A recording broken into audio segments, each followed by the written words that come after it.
and welcome to another video on Branding Blueprint, where we like to discuss business cases of products and branding of businesses. Look at all the case studies, learn from past failures and also past successes to better learn and understand how these businesses work and can grow. Today we're looking at a very interesting one in the South African market. I think it's one that's very close to a lot of South Africans' hearts. We're looking today at Gold Reef City. Gold Reef City is, for anyone that's unsure that's viewing, it's South Africa's Disneyland. I don't think it's comparable to Disneyland, but definitely adventure theme park. Yeah, it's centered around the gold mining of South Africa. Yes. I think that's their very big thing as well, obviously. That's actually where a lot of the focus of it is, because there's obviously the rides, but a lot of the rides are themed like that, like the Tower of Terror, which is an old mining shaft. The Miner's Revenge, which is personally one I've only ever gone on once. I don't think I'll ever go on that one again. I'm not one for thrill rides, so. I love them, like the Anaconda, but that one doesn't do it for me. But there's also the gold mine, which you can go down and see this whole thing happening, and there's little shops of all the old miners, photos and clothes. And I think it's also got like all the old houses from the people that actually settled there. So they've got a little bit of that history as well. Yes, and the mayor of the town, I think we saw his house. I think it was the mayor of the town. So essentially it's this whole educational theme park. But what we've come to notice is that it seemed, we were there and it's still extremely busy. I mean, it's the only one of its kind in this entire country. But it feels like a lot of the excitement and love for it has died down quite a bit. It's outdated almost, you can say. Because I remember going there as a 5-year-old child and it hasn't really changed. There's maybe like 3 new rides, but specifically like they've got this, well, I remember when I was young, they had this wonderful science exhibit with literally the coolest little like interactive experiment, or I don't know what you could call it. You told me about the train that would take you, like I've been there also when I was young, but I never went on this train. Yes, there was this exciting train, and I think it is, I actually don't know, we didn't see it when we were there in September. And there was this huge piano on the floor where you could like play with your feet, and that's something that I really, really remember. But yeah, I think we'll get into it being a bit outdated and just what they could do. Essentially like a mini business flipping conversation that we could get into. Because if we looked at Gold Reef as a business, as a model, and someone posed the question, how can I increase Gold Reef City's revenue? Or how can I, which is essentially what all businesses are for, or essentially how can I take its position back in the market of what it was? Luckily for it doesn't have competitors, but if there were to get competitors, it's dangerous ground. I think those 3 new rides, which are obviously very expensive, they all came at once, and I think for the past 20 years, nothing new was done. Not to my knowledge. So yeah, it's definitely they did a very sudden change, but could they have done it better is the question we want to ask ourselves. And one of the things I'd like to touch on, or I think we should discuss, is that if you take the cost of all 3 rides and you think to yourself, but is rides the only thing you go to Gold Reef for? Then I don't think that's the answer. That is 100% great. Yes, it's the big part, but a lot of the school trips go for the educational purposes and seeing these. That is the main purpose behind it, essentially. Yeah. Apart from birthday parties, if you are lucky enough to have the finances to afford that. But I actually think that was the core business behind it, was museuming this gold mine. Yes, and I mean, I think there's another museum right next to it. I think it's the Nelson Mandela Museum or a history museum. I'm not I feel bad for not going, but there are museums in the area. There are museums in the area. Essentially, schools do go there for the museums. Yeah, it's a big educational thing. So would you agree with me that it would still be brand aligned and perhaps a step in the right branding direction to say instead of 3 new rides, perhaps we should only get 1 new ride, because it would still create a hype. I mean, especially if there was no change for 20 years, a sudden change like that, people would want to come see that new ride. And they were quite active on their social media, I must say, for something that hasn't changed much in 20 years. I think they're quite active on their social media. If I was running Gold Reef, I think I would only purchase 1 new ride and invest 2 rides worth of money on new educational things, something, because I think a big portion of their revenue are schools. Yes, especially in we're living in 2023. Technology has really taken over the world, and I was very disappointed personally in the science exhibits area specifically. I've never personally been into the gold mine, so I don't know how that is like, and I can't really elaborate on that experience, but how about something like a VR kind of setup, because that's really taken over the world. That's what gains children's interests, I believe. There's definitely some thought that needs to go into that, like security, where you lock them up, who do you give access to, how many do you buy. But I think the payoff of it can be very big. Like, if you have the business and you have the capital to invest in it and properly think through it, I think it would be great. And imagine a VR mine. I was just about to say that, center it around that, because that was their main purpose at the end of the day. So utilize that. Exactly. And you can do like this whole camera angle thing where it goes into the mine cart. They have this 4D theater there. And I know one of the popular movies in the 4D theater is actually the mine cart. But imagine that now in VR. And you can go into like the molten process and you see this molten gold falling on you. It could be a whole thing. You can go through the whole process. And I think especially young children. The more dangerous, exciting aspects of it, because I don't think you fully get that on the tour that you go through. You see the more boring things. Exactly. Or a true appreciation of the size of a gold mine and stuff. And yeah, I think especially if you look at kids today in the South African market where the VR stuff, it's fairly new. I mean, it's settled quite a bit, but it's still fairly new. I mean, I think it's only been in the South African market for a few years, less than 5. That I know for a fact, less than 5 years. And then, so you would attract these huge crowds who want to look at it. But even if you don't want to go into that big capital venture, perhaps upgrading the science experiments to something a bit more exciting or relevant. Yes, more relevant. Or new work.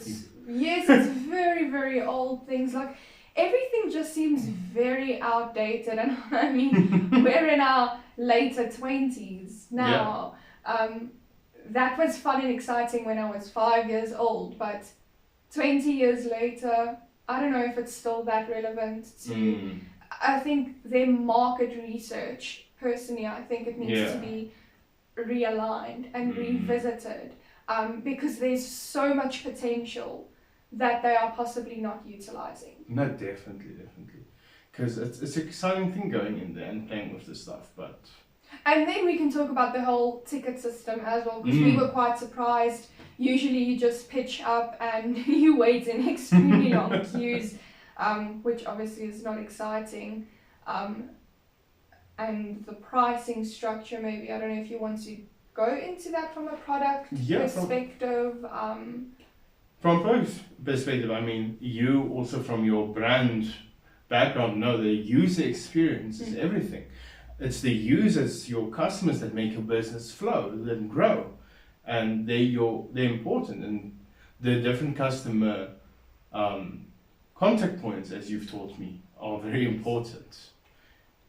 And one thing we've noticed with Gold Reef that could maybe improve, it's a difficult one to think, but we think we do have the solution to solve it.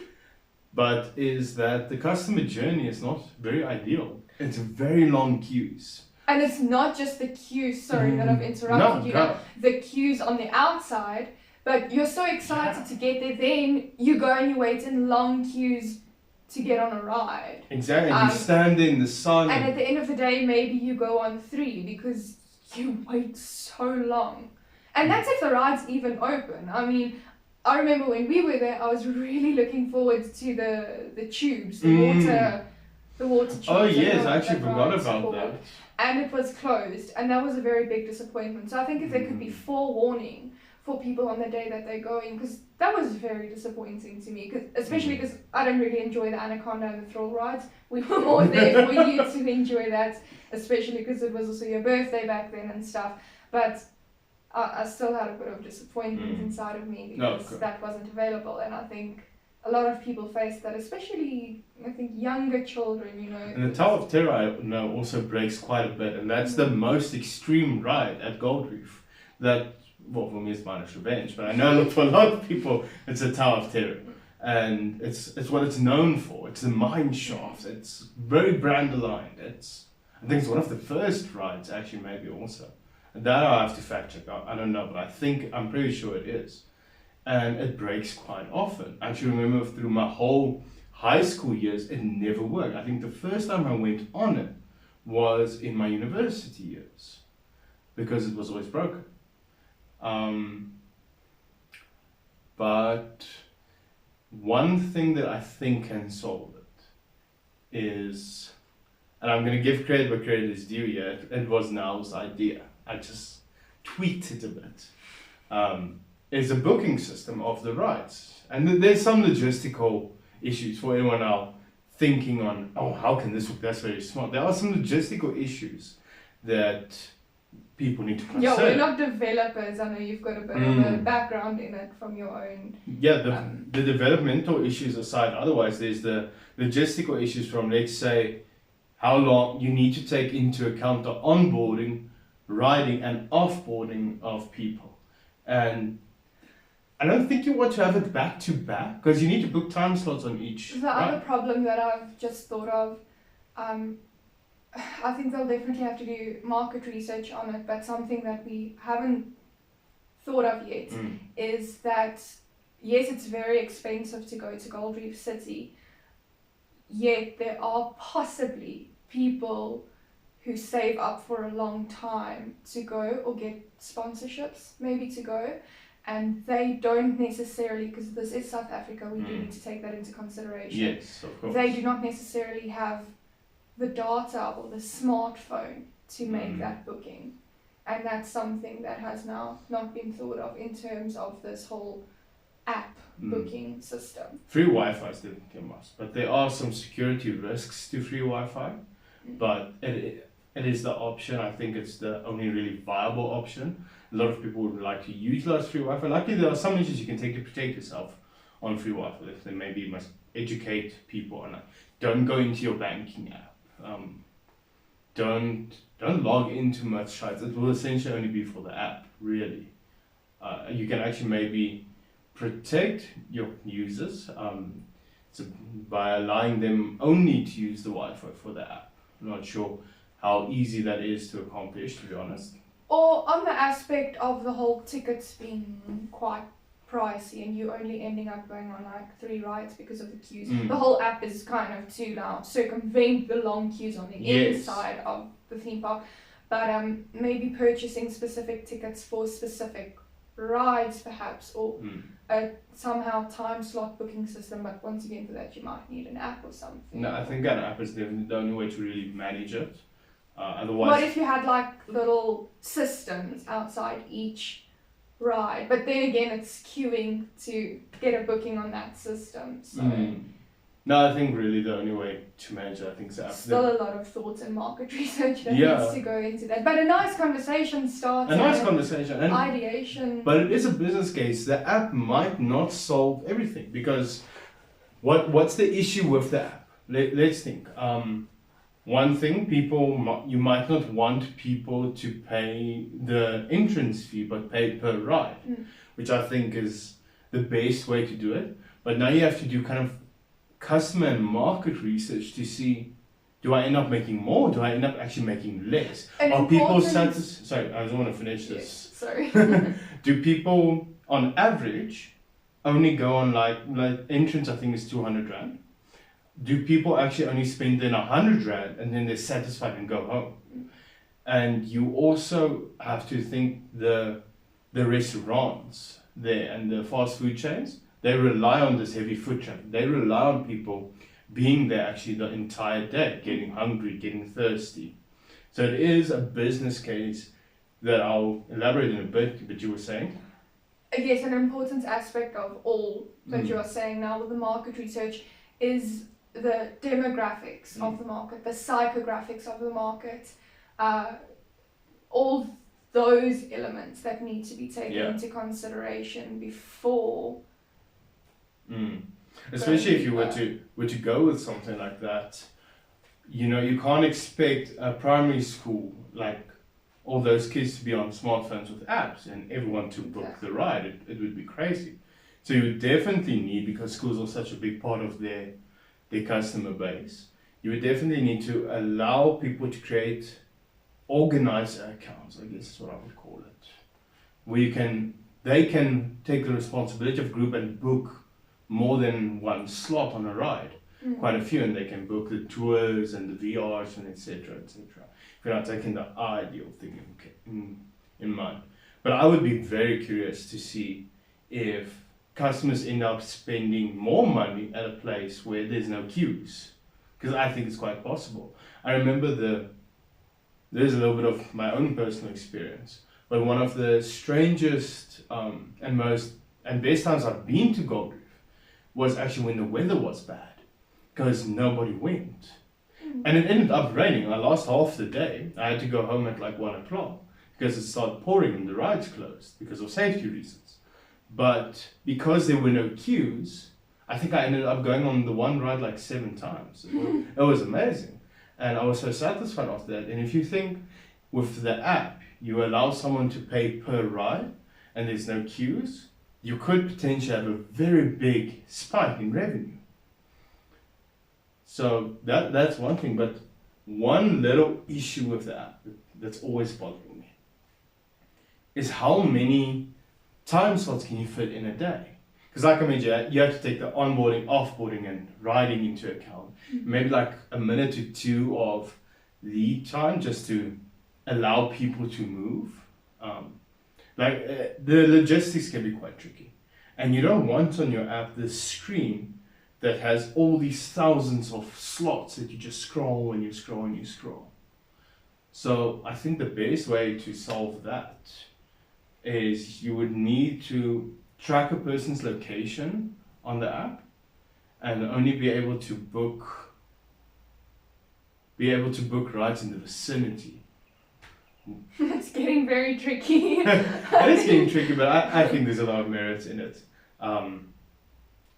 What would you use something like that? Like if it worked, do you think? I would, but like I said, it's a very nice idea, and I'm glad we get to touch on that because that's essentially what this channel is about. Yeah.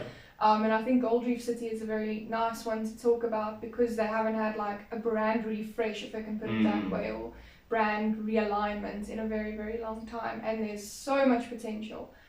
But I don't think we've looked and considered at the market research behind all of this. As I said, the specific market, the schools especially, how would that work for them? It all rests on the revenue. Yeah. Not everyone has a smartphone. Not everyone has data, that sort of thing. So there are some teething problems that would definitely be required. But let us know in the comments if you have any ideas. I still have one little idea on the whole location thing that I'm excited to talk about. Even though now she's showing quite a lot of thorough thinking on some issues that need to be, but that's good. That's what a product will make or break. It will make a product go, or it will make a product fall if you don't think of these things. It can be a big issue. And then you have this massive investment and you don't think it through. You know, it's a really cool thing that I just thought of right now. So there's people that sometimes have their wedding at Gold Reef City because it looks like that. Oh yeah, I've seen that. And I assume they close it. I don't know what the process is behind it. I haven't done market research Of or course, we're talking general research into this now before I'm talking of it. I just thought of it randomly.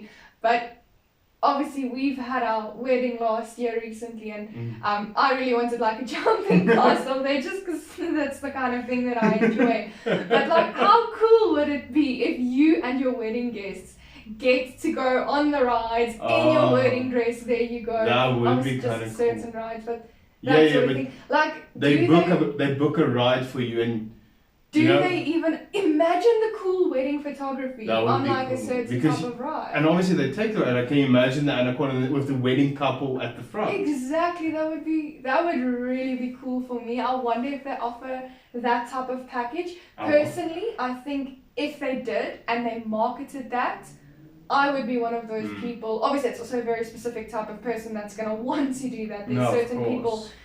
There's different styles of weddings, you know, some people go for minimalistic style. It can be quite tricky because you don't want it to interfere with your general public. Yeah. Like, let's say you go for the Tower of Terror, and now there's a couple and all their 50, 100 guests there. But I think it should be a package option where you can book out a certain part of the theme park. What I'm wondering, specifically for your wedding. But then they would also have to tell the general public that, hey, this part is going to be closed on this day.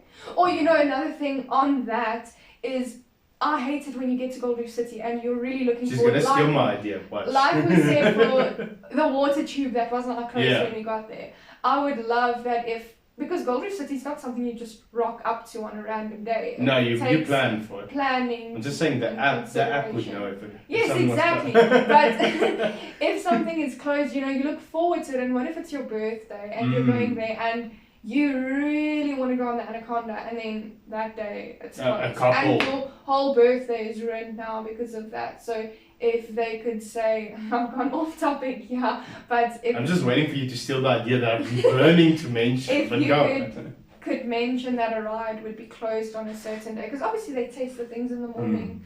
Or what you could do, it's a little bit of a business case study, but with a wedding couple and specific rides, you don't need the restaurants to be open. You don't need all your staff present. You can run on a skeleton staff. So perhaps what you can do, because I don't believe Gold Reef's open every day of the week. I also don't recall it being open every day. I remember we checking it, so correct us if we're wrong. But even if we're wrong, so then close it for Mondays. And then you have your wedding packets for that. Then you have like 2-hour packets. But the thing is, how many people actually get married during a weekday? Weddings usually take place from Friday to Monday because, I mean, we're all working individuals. When are you supposed to now take leave or from work just to attend a wedding or something? Of course. Because you want the photos in your gown, and you want the wedding actually at Gold Reef. Yeah. And not just... Yeah, it's more specifically for people who get married at that chapel within that little mini city or village that they've set up. Then it can be tricky. What you maybe can do... Yeah, but there's a lot of ideation. There's a lot of ideation. I think there's merit. There's definitely merit. And let us know if you guys think of a way to make it work, because we're thinking on this on the fly now. Or if you think it will definitely This was not part of the script. This was not part of the script. So let us know. But maybe you can have just one last one, then we'll move on. Maybe you can have only the couple go. Like, no, sorry for your guests. No, that's boring. Then you might as well just go for random photography on any other day. That defeats the purpose. Remember, a wedding isn't actually, and now we're on weddings. We're talking about Gold Reef, now we're on weddings. But let us know if that's the next video you want. Branding on weddings. A wedding, essentially, yes, it's for the couple, but actually it's more of a party for your guests. It's, as with any birthday, you have to take them into account. A show-off for your guests at the end of the day. Who's got the biggest wedding? Who's got the biggest party? Who's got the best? In my opinion, that's probably what it's actually about to many people. Yeah. So you do want your guests to go on it, and you want them to enjoy it. It would be quite an expensive package if you make it work. Like, what I'm thinking is you start closing off sections of the park at around 3 o'clock or 3:30. Because then there's still the wedding and all that. Yes, exactly. Or you have like an after hours skeleton staff that can run the rides, because if it's an evening, but I don't know how the flash. Can they go on the rides in the evening? Because I mean, even Gold Reef's not open at night. I'm pretty sure. I mean, if they're open, I'm sure you can. Yeah, we don't know the logistics behind the rides and stuff. We're saying this is a cool idea, but from a safety perspective, I don't think there's an issue. So they would definitely need to invest in some lights, staff that are available. Like, because not everything has to be open. You're not going to go on the tubes for a wedding photo. You're going to go on like the Anaconda and the Tower of Terror. I think maybe the Miner's Revenge if you're. Or the shells. I would just. For a wedding photo, you're just going to have hair. I think you can make cool. Maybe. Fun, adventurous. I also love the shells. It will make an interesting picture. And you have that one guy that's motion sickness sitting there. So let us know. I don't even want to talk more about the app because basically this sounds too cool. I'm going to start ideating on this. But let us know in the comments what you think, how you could make it work. Or if you're from Gold Reef City and you work with that sort of thing. Let us know you're listening to us and you're like, these people are crazy. Or if you think it could work, I mean, yeah, engage with us. We'd love that. Yeah. I'm going to end off and saying I think after hours is the best way to do it. But thanks for watching. If you like this sort of content and you want to see more of it, hit the like or subscribe button and hit the bell if you want to be notified about it. Essentially, this is the type of videos we do. Thank you for watching.